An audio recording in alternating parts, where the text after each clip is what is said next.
Hello dear students, today we will discuss worksheet number 20, the fundamental unit of life, nucleus and chromosomes. Jigyasa has prepared a temporary mount slide of an onion, peel and cheek cells. She observed the following under the compound microscope on the slide. Gyan, what are these spots dots in the above slide shows what are their function? तो जिज्ञासा ने एक slide बनाई जो कि एक प्याज की झिल्ली की है और वो चीक सेल्स की है inside of the cheek cells. तो इसमें जो ब्लैक डॉट्स दिखाई दे रहे हैं ये क्या है, केंद्रक है। दीदी, these are called nucleus of the cell, these have covering of nuclear membrane. Nuclear membrane has small pores in it which allows the transfer of material in and out of the nucleus. Nucleus is also called the brain controller of the cell. यानी हर cell में nucleus होता है और वो nucleus के वो nucleus जो होता है वो सेल के सभी कार्य को कंट्रोल करता है, as it controls and directs the cell's function. Nucleus perform many functions in the cell like cell division, cell growth, protein and enzyme synthesis, storage of DNA, deoxyribonucleic acid, genetic structure, RNA, ribonucleic acid, and production of ribosomes in a cell. Gyan, what are chromosomes and their function inside a cell? Chromosomes क्या है, उनका क्या function है? Didi, there are an entangled thread-like structure called chromatin material inside the nucleus, which is made up of DNA and protein.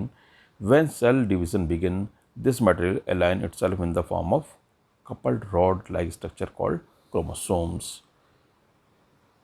जब cell division होता है तो ये अलग अलग हो जाते हैं क्रोमेटिन्स, ठीक है। In prokaryotic cells, the nucleus is in the form of nuclear region without membrane. यानी प्रोकैरियोटिक सेल में न्यूक्लियस में मेम्ब्रेन नहीं होती और यूकैरियोटिक में मेम्ब्रेन होती है, which is called nucleoid.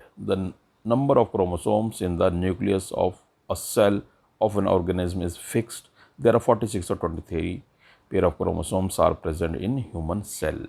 The functional segment of DNA on chromatin is called genes. Chromosomes contain formation for inheritance of features from parents to their next generation.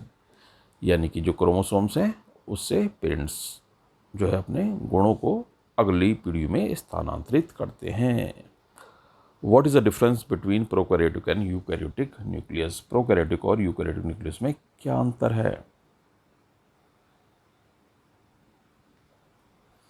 ठीक है, तो इन प्रोकैरियोटिक, यहाँ से लिख लें, in prokaryotic cells the nucleus is in the form of nuclear region without membrane which is called nucleoids, and in eukaryotic in nucleus membrane is present. ठीक है, nucleus is present with nucleus membrane and highly developed nucleus. इतना लिख सकते हैं आप कि nuclear membrane इसमें नहीं होती प्रोकैरियोटिक में, एंड यूकैरियोटिक में न्यूक्लियर मेम्ब्रेन होती है। There is nuclear membrane.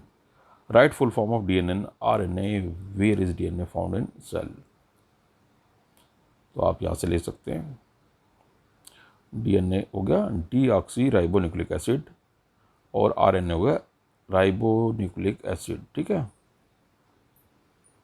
And where is DNA found? DNA is found is nucleus, nucleus में पाया जाता है in chromosomes.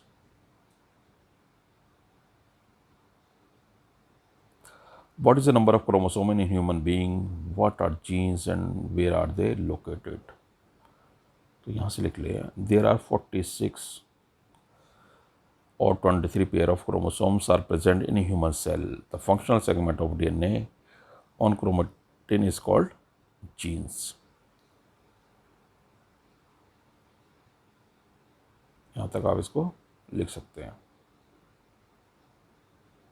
Right any two function of nucleus, तो न्यूक्लियस के दो फंक्शन हैं, आप लिख सकते हैं इसमें से कुछ भी।